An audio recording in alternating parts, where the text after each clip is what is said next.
This is the story of how I let money define me. I remember the first year it came. My mom and I stood there in silence staring at it. A white envelope slipped under our door. No name, no address, no markings at all. Just an envelope of money. I watched my mom's hands shake as she picked it up, and I noticed some tears rolling down her cheeks. And even as an 8-year-old girl, I knew that this was a significant and meaningful moment. I guess I just didn't realize how significant it would be and how exactly that moment would change my life. Every year the money would come, grade 3, grade 4, grade 5, all the way to grade 12. The plain white envelope of money. As certain as December would come, so would the envelope. During my younger years, I was confused as to what it all meant. I guess I had no idea how much trouble we were in. I thought it was normal to have empty cupboards and to eat rice 4 times a week, to grow up with no running water, just an outhouse and a bath once a week and a bucket in my kitchen, after my grandpa bathed in it. Ew. To grow up that way was normal to me. The food baskets that people kept bringing, I thought was my mom's bingo prize from Saturday night at the Legion. She was really good at bingo. And when I heard her crying at night, I guess I thought it was just years of past hard life, not necessarily her struggles this year. As I grew up and turned into the stubborn and determined woman everyone knows me to be today, I wasn't going to sit back with quiet acceptance. I was determined to find out who was behind these envelopes of money. I mean, really, how could somebody drop off a gift as significant as this without ever needing anything back in return? I went as far as setting up my own detective agency in the hall closet of my house, complete with after-school hours, a Christmas stamp, and an old phone plugged into my boot. I had 3 years of envelopes to analyze. There must be some evidence here. I interviewed our neighbors. I dusted for fingerprints with flour. I took the envelopes to the post office to be analyzed by Mrs. Lallier. One December, I actually sat in the hallway near our door after school doing my homework, determined to catch the good guy red-handed. Well, years went by and I never found out who, and I never found out why. I was forced to accept it. But I did spend my entire life thinking about that someone who gave this gift year after year after year without ever receiving anything in return. I spent the next 15 years of my life traveling the world doing development work, working multiple side jobs and dedicating all of my time, money, and resources to people in need. No matter where I went or what program I set up, I always returned with more than I went with. However, despite all of the extremely satisfying experiences abroad, at a certain point, I began to reach a wall in my development work. In a heavily saturated market with a million great causes, how do you get your own story heard? I saw people burnt out by the same old images, the same old stories, the same old problems of Africa. I even started to notice people that I knew leave the room or start side conversations as I told them about the adventures of my trip. Quite often I'd come home carrying burdens of things I had seen, traveling multiple times a year to extreme poverty areas and conflict zones, and aside from a crazy supportive husband, I was left by the rest of my world to quietly internalize my findings. People had heard this story before and had simply stopped listening. So I stopped talking, and in a way, I guess I fell out of love with the idea that people cared. Now, looking back, that wasn't an accurate assessment. It wasn't that people didn't care. It was just that they needed to see this story from a different perspective. I began my fashion career maybe as a distraction, maybe as a platform for my creativity to land. We were launching collections around the world, manufacturing lots of product, attending fashion weeks and fashion parties, truly living the creative dream. However, as my brand grew, my fashion label name grew, my interest in it honestly began to fade. I struggled with the contrast of my worlds, often traveling from Africa right into New York City. And as thoughts of people struggling to find food swirled around my head, I was surrounded by people talking about their shoes. You'd be surprised of how many people talk about their shoes. While I loved the creative exploration of fashion, and it was a part of me, I'm a very creative person, it began to create a huge void in me, and the superficiality of it all began to overwhelm me. People loved what I was doing in fashion. They liked the brand and the clothes, and that actually started to surprisingly bother me. Why did people care so much about the clothing I was making? I noticed people cared about the lifestyle of fashion and clothing. Why does fashion have a larger reach or a larger voice than philanthropy? It was on a plane ride back from Premier Vision, the Paris Fabric Show, that I pieced it all together. It was getting harder and harder for me to fundraise, and it was also at the same time getting harder and harder for me to find real inspiration to design the next collection. It was in that pivotal moment that I realized I needed to give meaning to my craft, and I needed to apply creativity to my development work. When I started to think about that and what a collection with meaning could look like, it all began to come together. The idea that I could combine my talents with my passion to create change truly excited me. So I started to think about the things I saw on my trips, and aside from being inspired by the moments and the results and the people I was meeting, I was also heavily inspired by the images and photos of other things like landscapes, silhouettes, patterns and symmetry, curves and contours, traditions, the beautiful traditions, mystery, color, culture, the playfulness, shapes, tribal rituals, the determination of the people, the strength I saw in so many people's eyes, the hope, and the future optimism. I was filled up with the exciting thought that creativity could create change in our world. Now, instead of searching for and sometimes having to invent or manufacture inspiration to get through the next season, I was finding it around every corner. And it was real-life inspiration with real-life people as the recipients. Fashion now had a purpose, and the proceeds would be used to create change. Let me quickly show you what that creative process looks like for me now. The inspiration from Spring 13 came from a real need. Now I need to give you a little background information for this to make sense.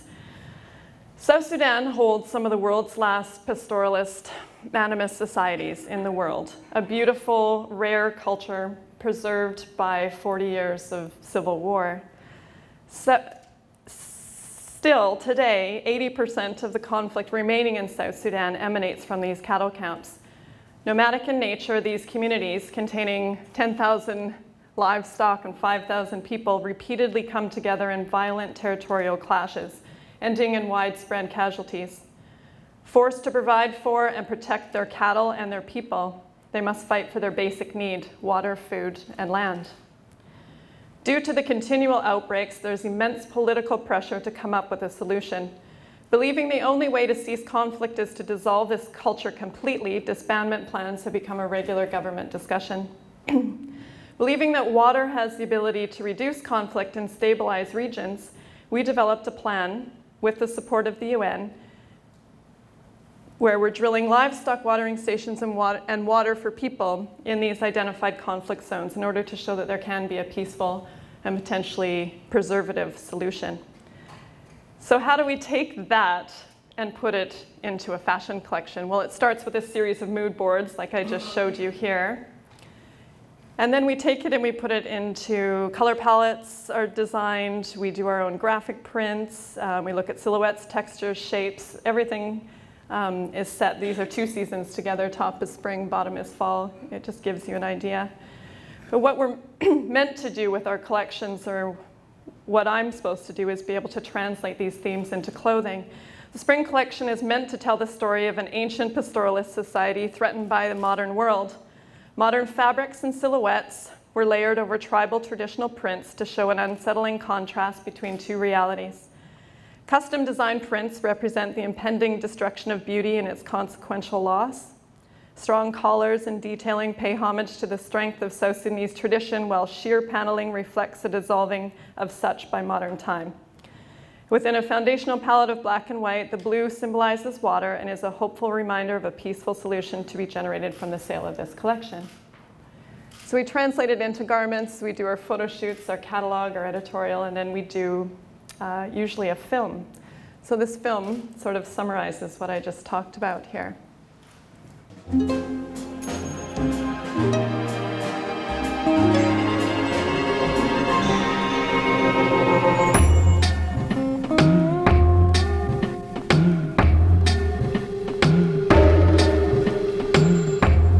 Pick apart the pieces of your heart. Let me peer inside. Let me in where only your thoughts have been. Let me occupy your mind as you do mine.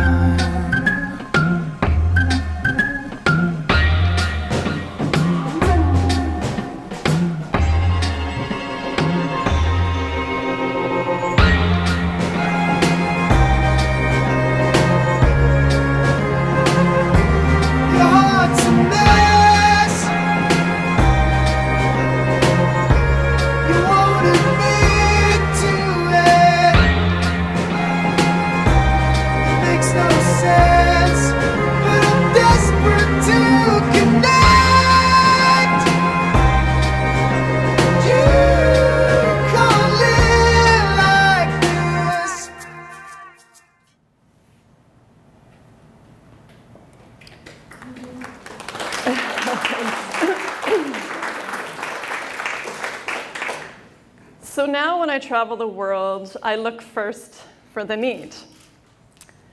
And then I look for the way that I'm going to creatively present it to you.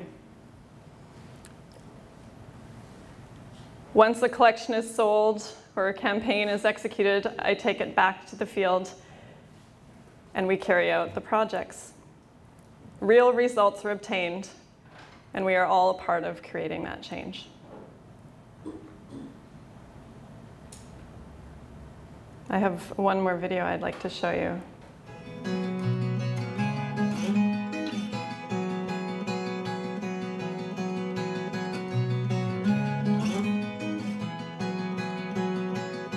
The story begins in a time of unrest, tension, turmoil, and division, with attacks by force and fire. Abstraction and fragmentation as viewed from above. Textures crash and overlap in tensions of black and white. Patterns weave wildly, sometimes violently. Colors, like 1,000 voices, scream in crimson, while shadows hide in the dark hues of night. After 4 decades of storm, we stop in silence.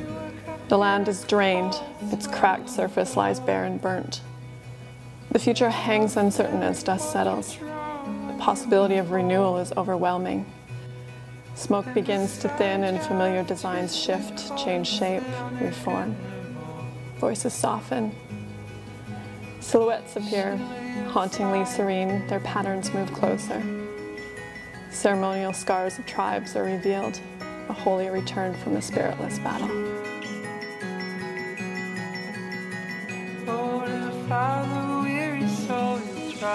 This collection was a great opportunity for me to merge fashion and philanthropy. So the inspiration this season is the story of South Sudan and how the story unfolds chronologically through the country's dramatic timeline in 3 stages.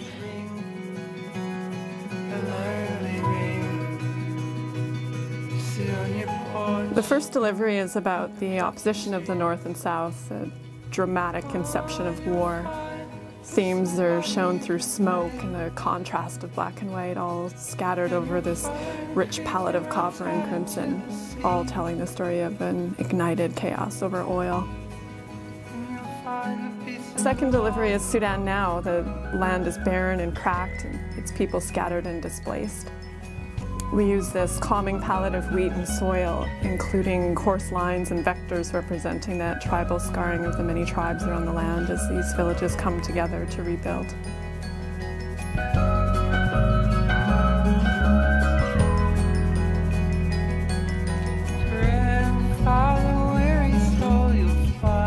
The last delivery is about a future optimism. It's a time for rebuilding and celebration, all told through a hopeful palette of water.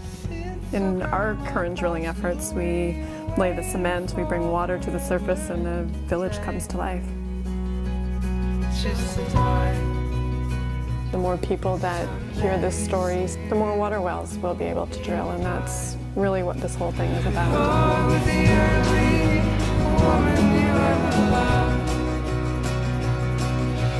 Burned by the sun too often when she was young, and the cancer spread right into her body and her blood, and there's nothing you can do about it now.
South Sudan in particular is a part of the world that has been forgotten.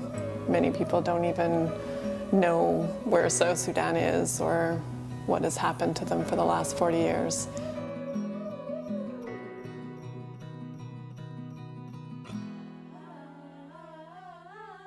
For me, with this Fall 12 collection, I'm able to tell the story of South Sudan through a chronological timeline on a canvas I know best. Through fashion, I'm able to tell that story and in turn able to make a difference.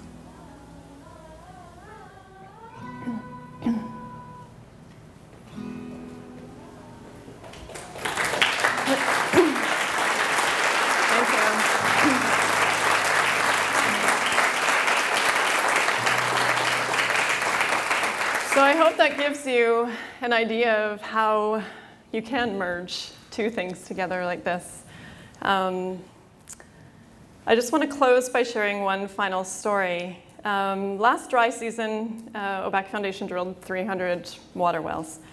And while I'm very proud of that, that isn't what moves me or inspires me or fills me up. These are just numbers, they're not moments. I live for meaningful moments, those moments that connect you to people.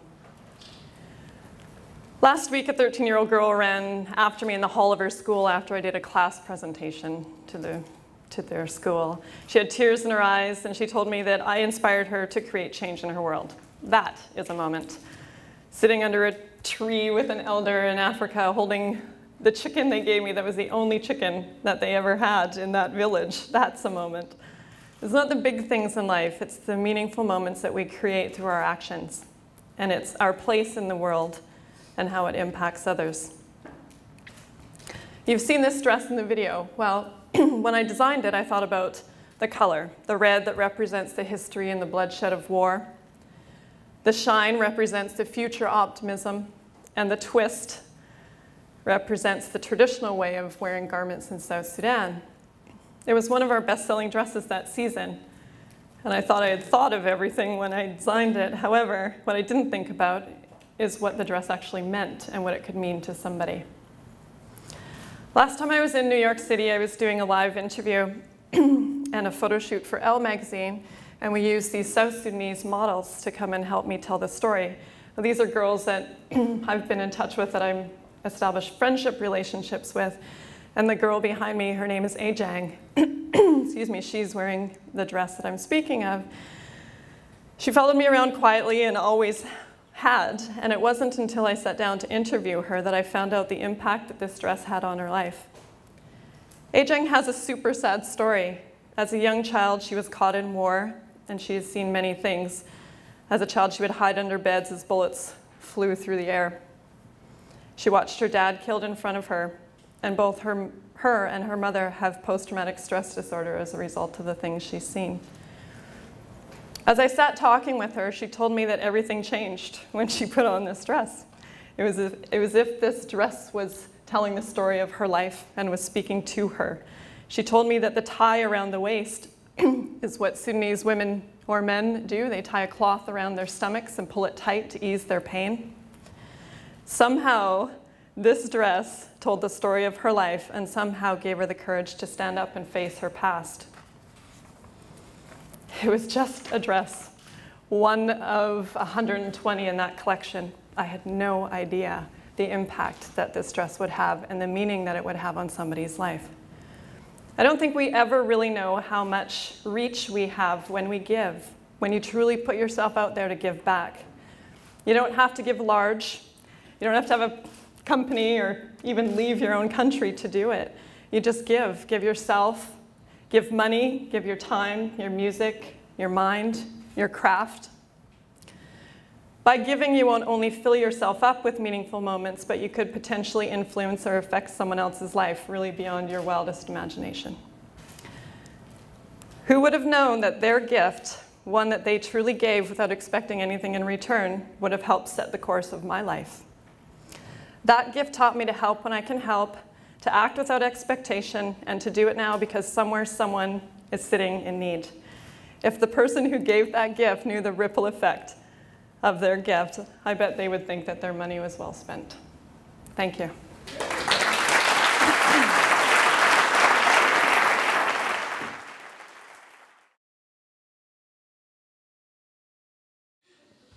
So I'm going to start with the first question. The first question is, you spoke of these memorable moments that you encounter when you're speaking with people, you're working with people, you're traveling, you're seeking creativity, and then suddenly there's that little memorable moment. How do you know you're in it? What's that little spark that suddenly presents itself?